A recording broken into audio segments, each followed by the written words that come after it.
Magandang araw mga bata! Maligayang pagdating sa ating klase sa MTV MLE2. Ako nga pala si Teacher Cha, ang inyong guro para sa asignaturang ito.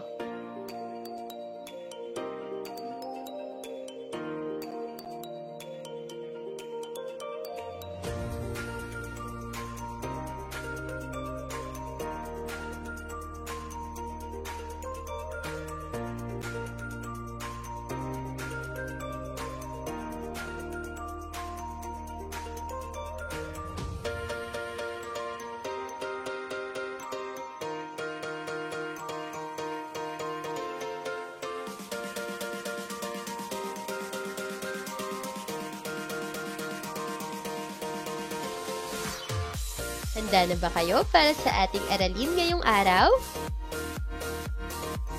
Kung ganon, tara na't magsimula! Halina't matuto, kasama ko!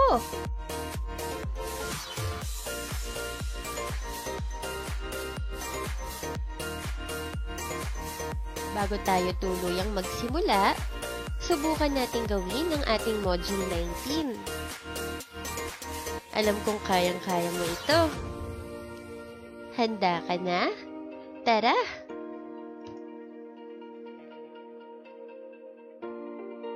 Ngayon, ating aaralin ang tungkol sa kwento at tula, ang kanilang pagkakaiba at ang mga detalye ng isang kwento o tula.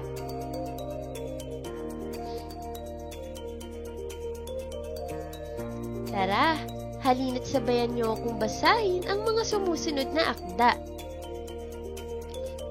O, makinig kang mabuti, pagkat may mga tanong tayong kailangang sagutin pagkatapos.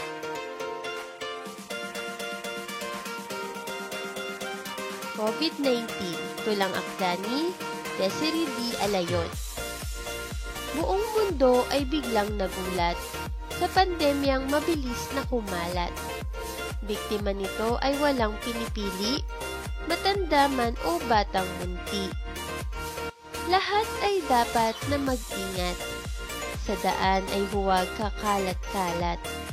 Sapagkat ito ay wala pang lunas, ito ang COVID-19 na sadyang marahas.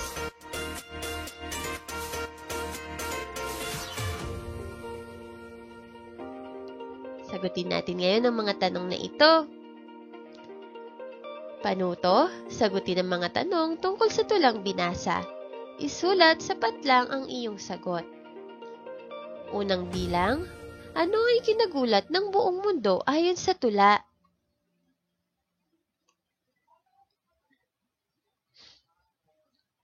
Tama ka!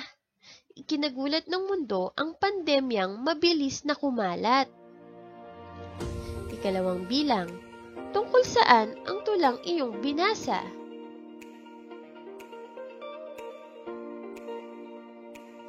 Tama ka na naman, tungkol sa COVID-19.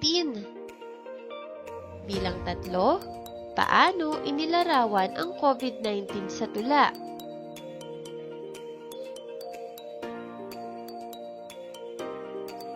Tama ka na naman.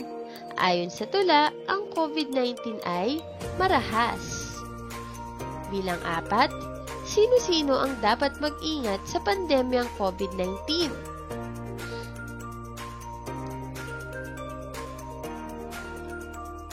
Tama, dapat mag-ingat ang lahat pagkat wala itong pinipili, bata man o matanda. Ikalimang bilang, ano ang dapat gawin upang maiwasan ang sakit?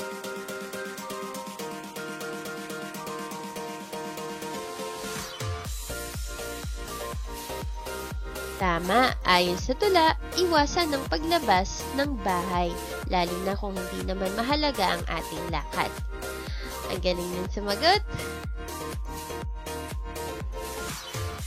Narito pa ang isang akdang ating babasahin. O, makinig ka ulit ng mabuti pagkat may mga tanong tayong kailangan sagutin pagkatapos.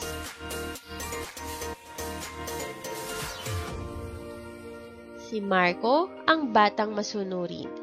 Kwentong akda ni Desiree D. Alayon. Isang araw, nakaramdam ng pagkainip si Marco. Matagal na siyang hindi nakakapaglaro sa labas ng kanilang bahay, kasama ang kanyang mga kaibigan. Nay, pwede po ba akong lumabas ng bahay at makipaglaro sa aking mga kaibigan kahit sandali lamang? Paalam niya sa kanyang nanay. Anak, alam mo bang sa paglabas mo at pakikipaglaro sa ibang mga bata kahit panandalian lamang ay maaari kang makakuha ng mikrobyo? Maaari ka ring mahawa sa napakadelikadong sakit na COVID-19. Mahal ka namin ng iyong tatay kaya ayaw ka namin magkasakit. Mabuti pa ay kunin mo na lamang ang iyong libro. Magbasa tayo upang lalo ka pang humusay sa klase sa pasukan. Tugon sa kanya ng kanyang ina. Tama po kayo, Nay. Baka sa paglabas ko po ay makakuha ako ng mikrobyo na maaaring magdulot ng sakit. Ayoko rin naman pong magkasakit. Dito na lamang po ako sa loob ng bahay. Susundin ko po ang payo ninyo na magbasa na lamang tayo upang makakuha ng mataas na grado sa pasukan. Mahal na mahal ko rin po kayo, tatay, nanay, ang wika ni Marco sa kanyang ina.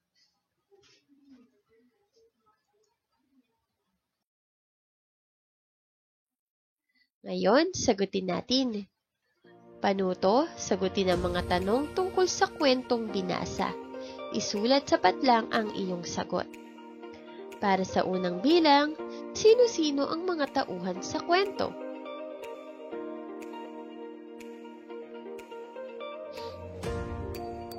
Tama ka, si Marco at ang kanyang nanay. Ikalawang bilang, sino ang dahilan ng pagkalungkot ni Marco o ano ang dahilan ng pagkalungkot ni Marco?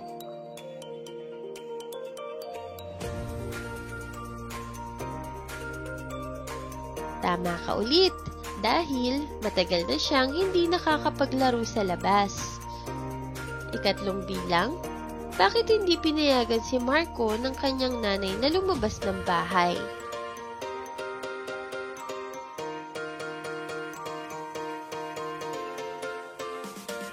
Dahil maaari siya makakuha ng mikrobyo at magkasakit. Number 4, ano ang maaari niyang makuha pag lumabas siya ng bahay?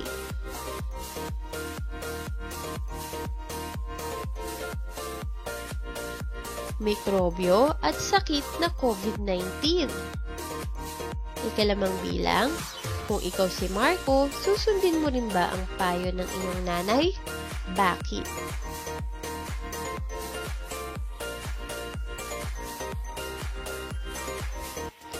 Opo, dahil ayokong magkasakit.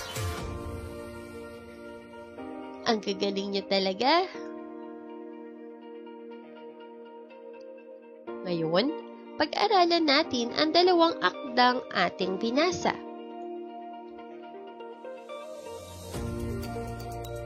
Ang unang akdang ating binasa ay may pamagat na COVID-19. Ito ay halimbawa ng isang tula. Tama ka.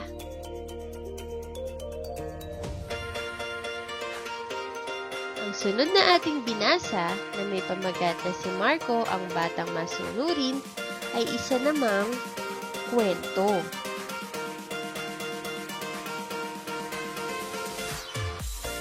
Ano nga ba ang pinagkaiba nila? Tara, aralin natin. Tula. Ito ay isang anyo ng panitikan na binubuo ng mga taludtod at saknong. Ginagamit ito upang mabisang maiparating ang damdamin sa pamamagitan ng mga salita at tugma.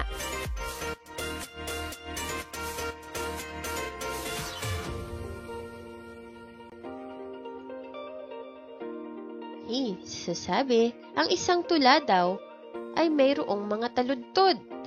Ano nga ba ang taludtod? Yan, ang taludtod ay ang mga salita o grupo ng salita na bumubuo sa linya ng tula. Karaniwang may 4 na linya sa isang tula.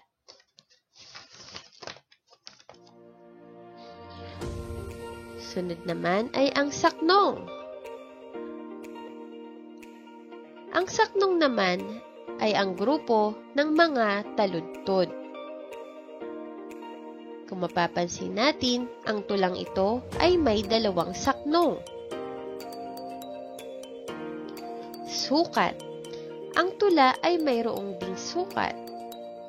Ang sukat ay ang bilang ng pantig na mayroon sa isang taludtod. Ang tulang ito ay may bilang na 10.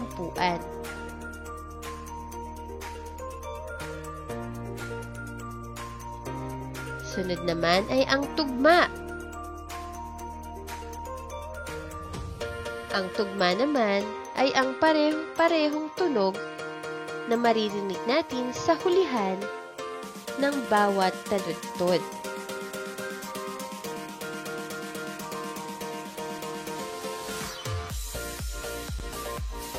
Ano naman ang kwento? Ito ay isang anyo ng panitikan na kadalasang kapupulutan ng magandang aral at nag-iiwan ng panibagong karunungan sa isip ng mga bata. Mayroon itong tauhan, tagpuan, at pangyayari.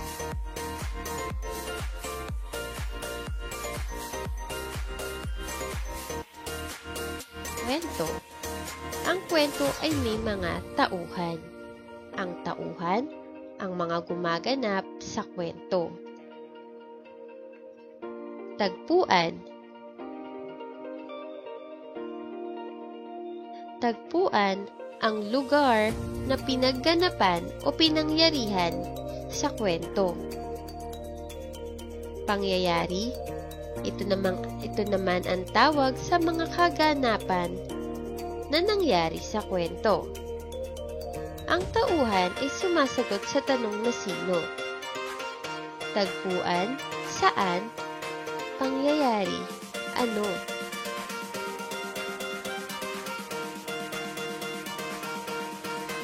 Subukan natin kung naaalala mo ang pagkakaiba ng tula at kwento.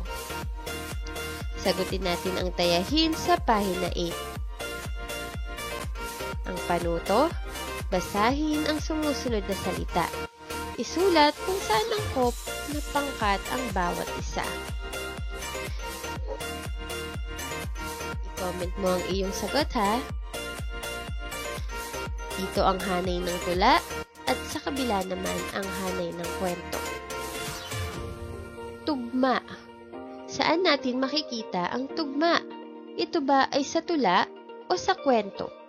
I-comment mo ang iyong sagot.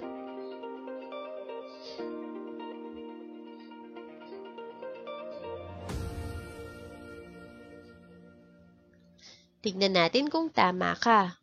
Ang tugma ay sa tula. Ang galing mo. Sunod naman, tauhan. Saan kaya ang tauhan? Sa tula o sa kwento? I-comment mo na ang iyong sagot.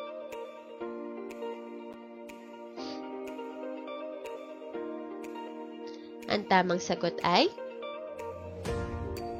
sa kwento. Ang galing mo talaga. Sunod naman, pangyayari. Saan kaya siya kabilang? Sa tula o sa kwento?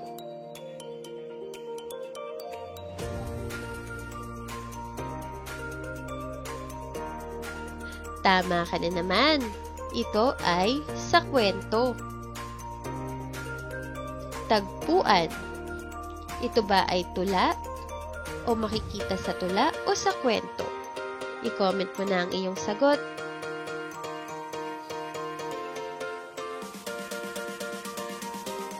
Tama, ang tagpuan ay makikita sa kwento.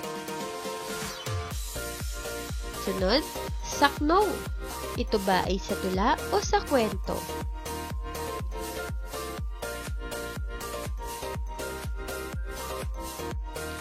Tama, ang saknong ay makikita natin sa tula.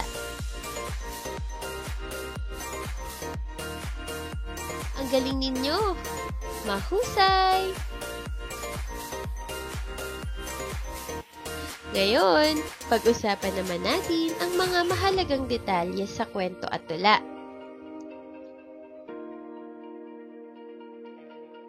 Paano nga ba natin gagawin ito? Mahalagang detalye nakakatulong sa pagsagot ng mga tanong sa kwentong binasa man o napakinggan. Dapat natin tandaan ang mga tauhan, tagpuan, at pangyayari upang higit na maunawaan ang kwento. Sabayan ninyo ako sa pagbasa ng isang kwento sa ating module. Makinig ka ng mabuti at tandaan mo ang mahahalagang detalye dito. Tauhan, tagpuan, at mga pangyayari. Gagawin natin ng pahina 12 pagyamanin pagkatapos basahin ang kwento.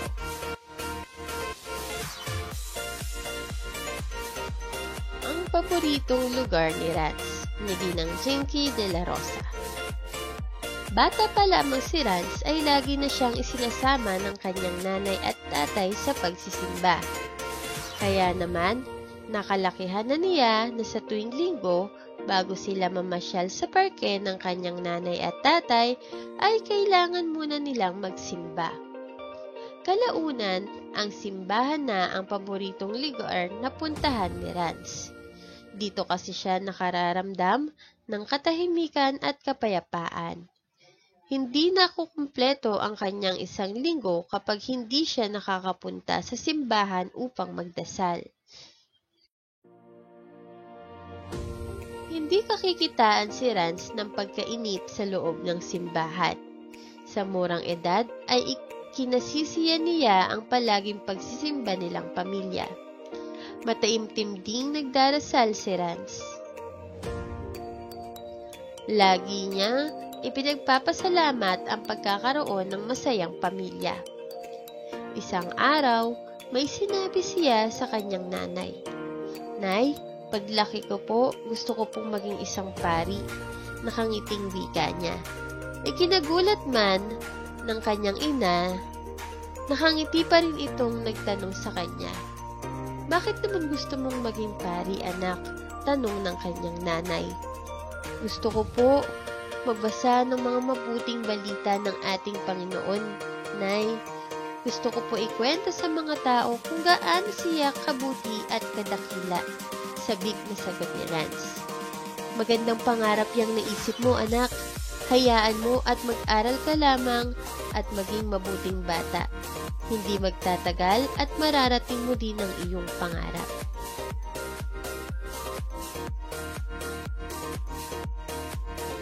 Sayang tugon ng kanyang ina. Ngayon, simulan na natin ang pagsagot. Tulungan niyo ako, ha? Para sa ating panuto, pagsunod-sunurin ang mga pangyayari sa kwento. Lagyan ng bilang 1 hanggang 5.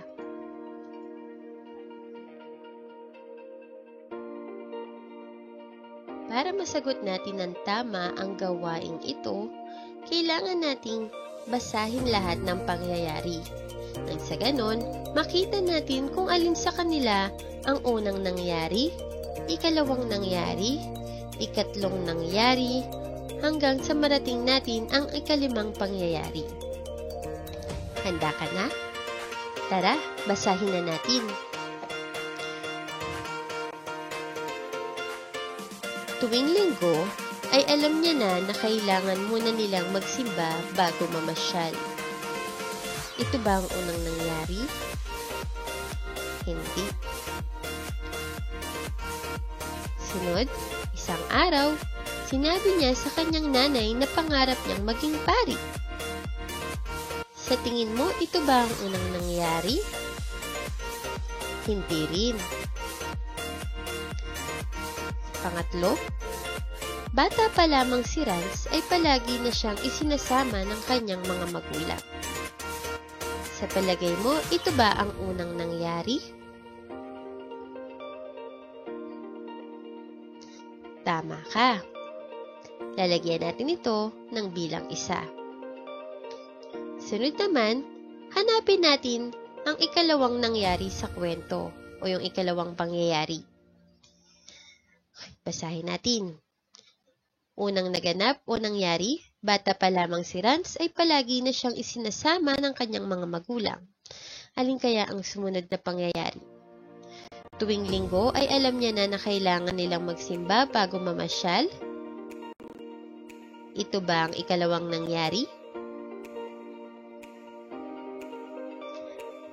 Tama ka, ito nga.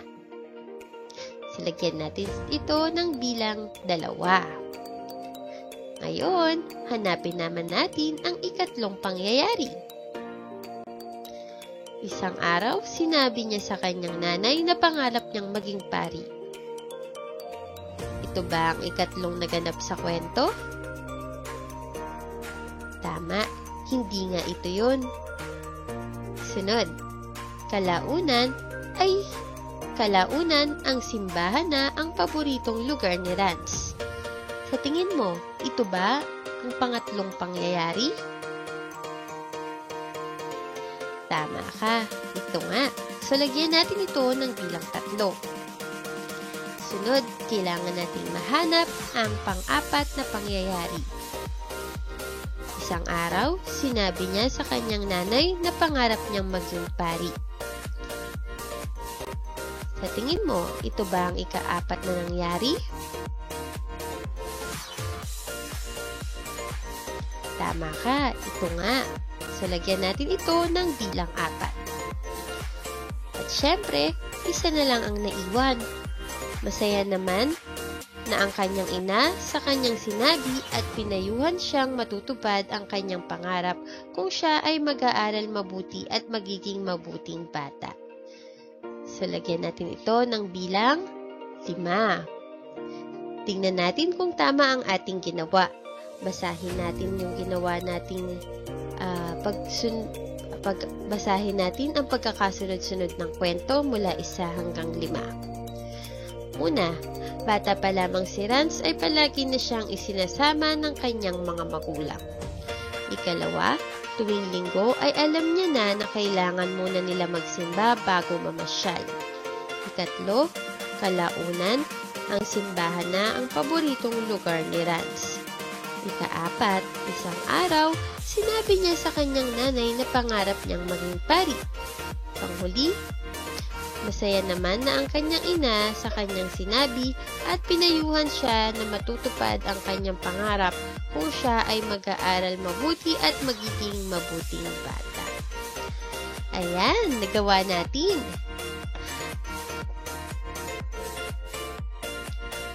Ang tamang sagot para sa pagyamanin ay 2, 4, 1, 3, 5. Ang galing ninyo!